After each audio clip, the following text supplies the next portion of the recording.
O may buntag kayo po this video no. Na ininyo ang vlogger sa Kutang Kinabalos sa Malaysia.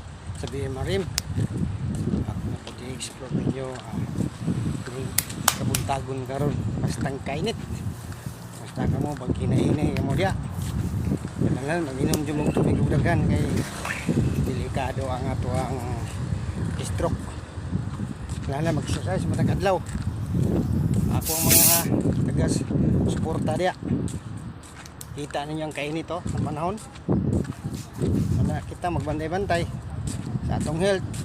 Mao kanay ang akong i-update diyan ninyo. Nga isip niya taga-social, taga-pasibya sa social media. Nga kusang kainit di karong panahon na.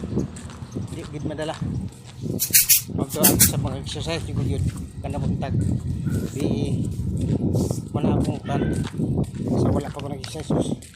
Pero ang batis ko mga lawas pero karon lindot kalian sa Ginoo. Healthy na gatong mga lawas. Labi na diyan na sa mga tigulang na. Parana ko nga tigulang na pod mo ba. Tigulang na din no. Ana mo diya. Exercise lang, health, bantay sa pagkaon. Bantayan hindi ng pataka. Kaya karon basta ang delikado ang panahon.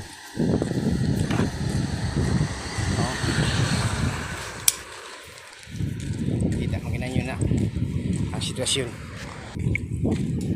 Kita ninyo ng balay ng nindot to kanang kahoy bangad kanang nagitanom diya siyang kilid pagka nindot kayo ng tao no. Mao gyud na perminti ka ako ka. Balay nindot ang mga kahoy sa palibot.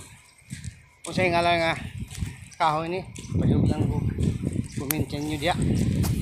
Kung sa'yo nga lang kahoya mo nang nangutanag ko nyo sa inyo wado kailan ng kahoya. Isted kayo mo tubo. Oo na palihog lang ko comment. Karon niya doon na po ko diri sa Hotel Lido Avenue.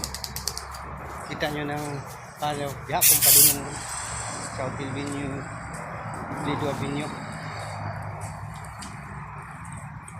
Kita nyo na Hotel Lido Avenue. Di ako manarong kaya na ako'y appointment diya na customer ba. Salamat ano kay matabok ako. Bye.